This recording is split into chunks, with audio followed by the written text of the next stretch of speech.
Our companies are investing aggressively now because they see enormous opportunities, whether it's in the genomic space, the robotic space, energy storage, artificial intelligence, blockchain technology. So we have, I think, one of the most massive misallocations of capital in the history of mankind.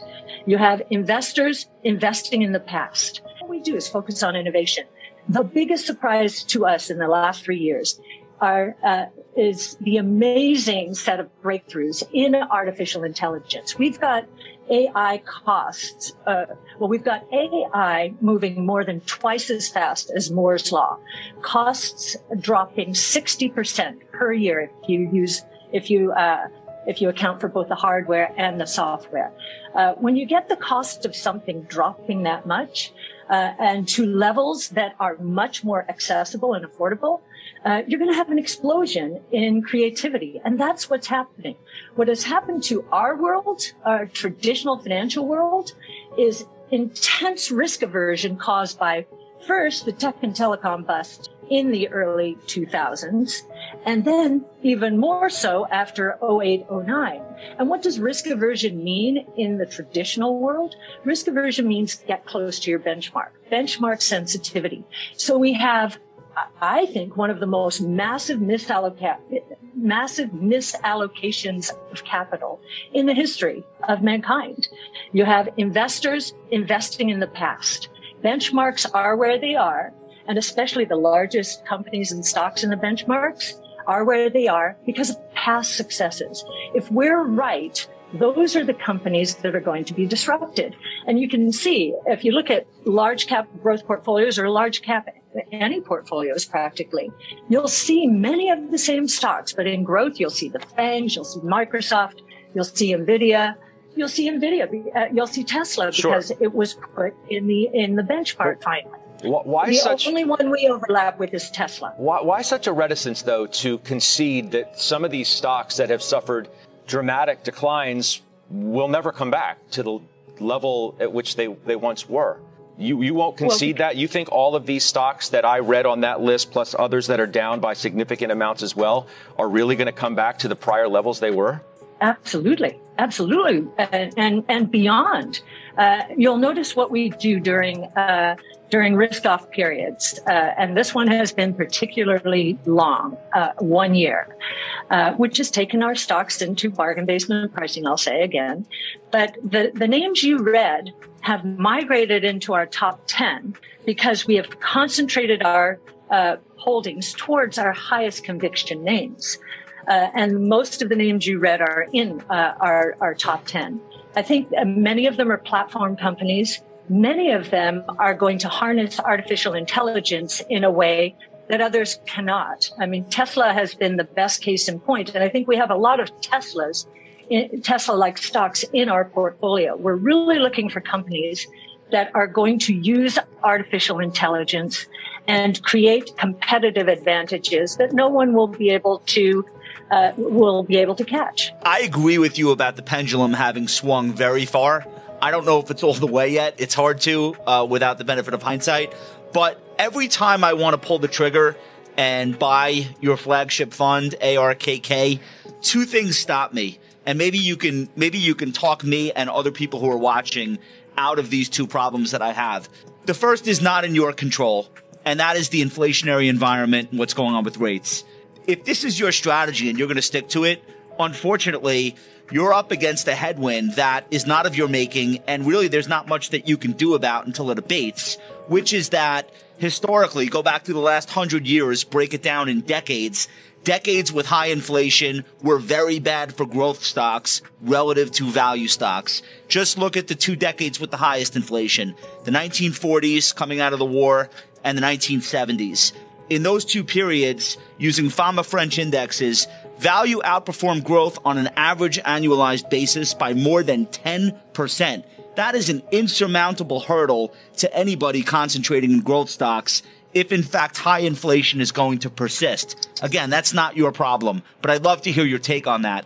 The second thing is a little bit more idiosyncratic to ARK and the way that you guys do portfolio construction, which is that there tend to be a lot of glamour stocks in your index and in your products that maybe aren't that innovative.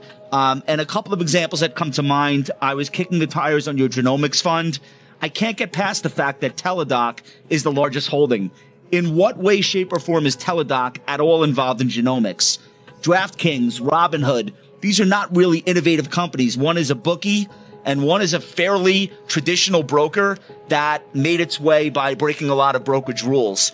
I don't see innovation there when I see those names, and that's why I'm not an investor as badly as I want to be. Can you talk me out of those concerns that I have? Because I think they're shared by a lot of the people watching today. Sure.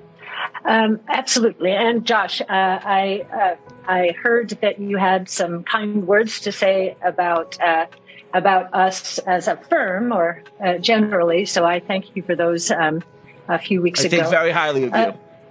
Thank you, Josh. So on the first, inflation. Okay, my background is economics, both economics and finance, and I do have a point of view here. The supply chain issues have lasted so much longer than we anticipated that they would take a while to work out, but not 2 years. So the question is this supply chain related, and will these inflation metrics unwind? I think a lot of what's going on is supply chain related. I know it's become unfashionable to use the word transitory, and so we won't, because it's lasted longer than we expected. However, I do think there's going to that the deflationary forces that are building up in the economy today are pretty strong. Two are secular, one is cyclical, and the bond market is sort of getting this. If you look at what's happened to the yield curve, so the difference between long rates and short rates, it has flattened from, I think, 155 basis points last March to 45 basis points today. And if the Fed did go 50 basis points in March, which they might, I think that it would be one and done then, we'll end up with an inverted yield curve. And then what are people going to think? Well, an inverted yield curve and the flattening yield curve says, watch out. Something's going on here. Either growth is going to disappoint or inflation is going to be much lower than expected, or both. And we think both is right. And so that's the cyclical source.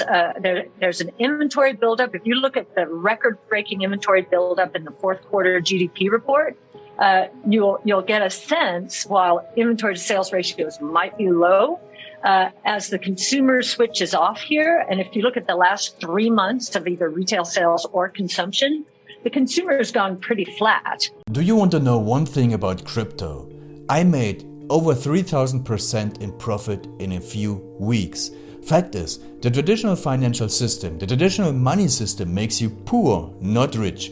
If you want to earn $500,000, $1 million, you have to wait until you're 50, 60, 70 in the traditional financial system, and you probably will still be broke. And you will be old. This is not a sexy combination, as you can imagine. But the question is, how can you start in crypto and make these profits? Where to invest? Where to start? My name is Gunnar and I'm from Germany, as you can hear, and things are a little bit different in Germany. More about that later on. Fact is, there are lots of different cryptocurrencies. It's a gigantic universe where beginners and professionals get easily lost. But there is light at the end of the tunnel. There are 7 key steps you need to follow to become successful in this market. You have to know them, and if you fail one of them, it's literally impossible to succeed in this market. Just an example, one of the key points is your exchange, and one of the biggest are, for example, Binance and Coinbase.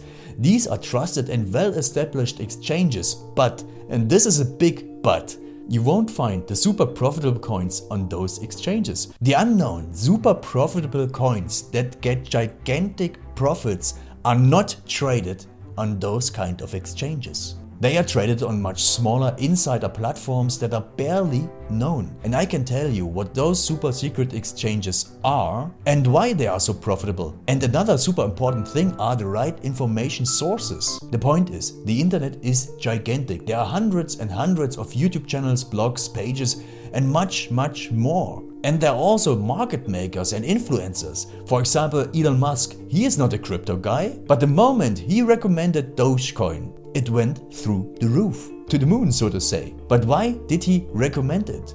Where did he hear it from? He didn't hear it from newspapers. And believe me, he is listening to someone. But you have to know who, and you have to react before he is reacting.